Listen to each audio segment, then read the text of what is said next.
James comes into chapter 3, he's going to focus in on a subject that he mentions in each chapter of his book, and it's the subject of the tongue and the use or misuse of that tongue. And he begins, and it's no surprise to see a new section or a new subject introduced with this expression, my brethren. Now, he's already mentioned the tongue in a general sense. If you were to go back to chapter 1 and verse 26, he has spoken about the bridling of the tongue, the control of the tongue. And I'll just put this at the top here. And he's already taught them that the control of the tongue is a necessary evidence of true religion. True religion. There it is. Now he comes down here in verse number 1 of chapter 3 to focus in on the specific area of teaching and those who would become teachers. So this is a specific use of the tongue in order to serve God in a particular context. Now he doesn't say let not any. That little M is important there.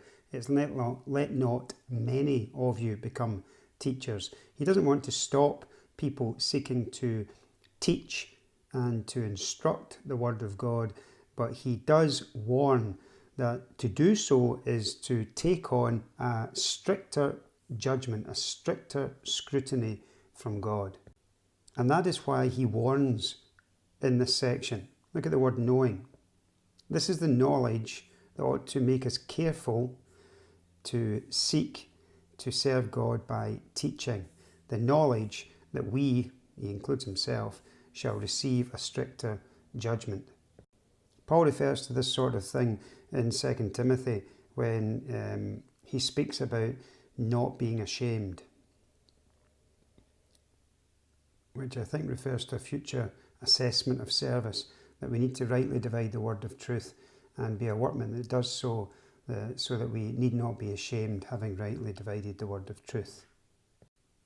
So people who teach other Christians, people who bring the word of God and explain the word of God to other Christians, must understand that they are subject, and in a future day in particular, will be subject to a stricter scrutiny in relation to their service for God. And that ought to make us careful in seeking to become a teacher. Now in verse number 2, he just emphasises why this is so with the word for, and says that we all stumble in many things. That is, we all fail, we all stumble, many things, all of us. However, he says of anyone, and he's now going to show that if you are able not to stumble in word, so if you are able to control your tongue, if you're able to control your language, then you are a perfect man. And the idea there is someone who is mature, and you are able in your maturity to bridle, to control, to direct the whole body, such as the influence of the tongue in the whole person is the idea.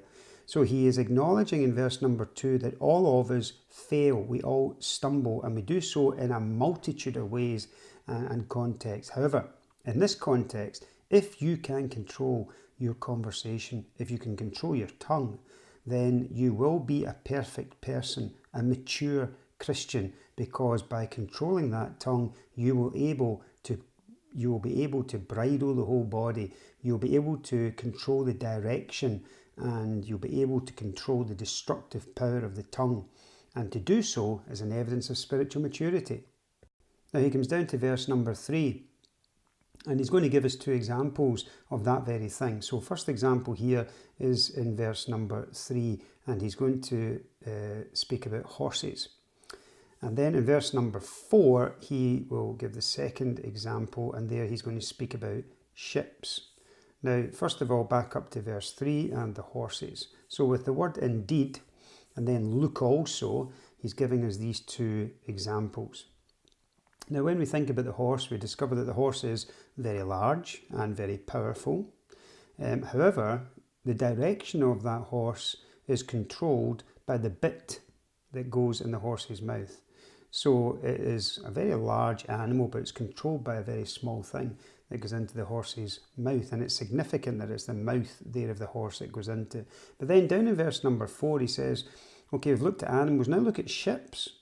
And again, they are so large and driven by fierce winds, but turned by a very small rudder. So it's something very small, and that very small part of the ship will direct the ship where the pilot so desires. So the pilot uses something very small to control the whole.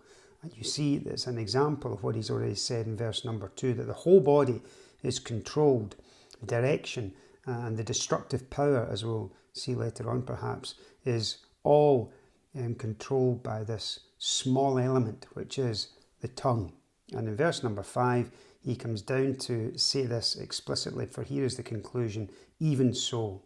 So he's taking the example in verse number 3, the example in verse number 4, and he's saying, look, the tongue is no different. Even so, the tongue is a very small member and yet boasts great things.